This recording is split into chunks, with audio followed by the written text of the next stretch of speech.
സൂറത്തുൻ നിസായിൽ കാണാം, വഅബ്ദുല്ലാഹ് വലാ തുശ്രികൂ ബിഹി ശൈആ വബിൽ വാലിദൈനി ഇഹ്സാന വബിദിൽ ഖുർബ വൽ യതാമ വൽ മസാകീൻ വൽ ജാരി ദിൽ ഖുർബ വൽ ജാരിൽ ജുനുബ്. നിങ്ങൾ അല്ലാഹുവിന് മാത്രം ഇബാദത്ത് ചെയ്യണം, അവനിൽ ഒന്നിനെയും പങ്കു ചേർക്കരുത്. ഈ അടിസ്ഥാന തത്വം നിങ്ങൾ മനസ്സിലാക്കി കഴിഞ്ഞാൽ പിന്നീട് നിങ്ങൾ ചെയ്യേണ്ടത്, മാതാപിതാക്കൾക്ക് നിങ്ങൾ ഇഹ്സാന് ചെയ്യണം. കുടുംബ ബന്ധമുള്ളവർക്ക്, പാവങ്ങൾക്ക്, അനാഥകൾക്ക്, കുടുംബ ബന്ധമുള്ള അയൽവാസിക്കും കുടുംബ ബന്ധമില്ലാത്ത അയൽവാസിക്കും. എന്ന് പറഞ്ഞാൽ അയൽവാസിയാണോ, ഇഹ്സാൻ ചെയ്യണം.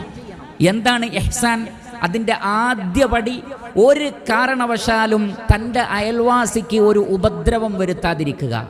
നാവ് കൊണ്ടോ കൈകൾ കൊണ്ടോ അയൽവാസിക്ക് ഒരു ഉപദ്രവം വരുത്താതിരിക്കലാണ് ഇഹ്സാനിൻ്റെ ആദ്യപടി. അതിനുശേഷം പിന്നീട് അവരോട് ഏറ്റവും നന്നായി പെരുമാറലും അവരുടെ അവസ്ഥകൾ അന്വേഷിക്കലും അവർക്ക് വേണ്ട സഹായങ്ങളെല്ലാം ചെയ്തു കൊടുക്കലും, അങ്ങനെ നന്മയായിട്ടുള്ള ഏതൊന്നും അവരുമായി പങ്കുവെക്കുകയും ചെയ്യുക എന്നത് ഇഹ്സാനിൻ്റെ രണ്ടാമത്തെ ദറജയാണ്.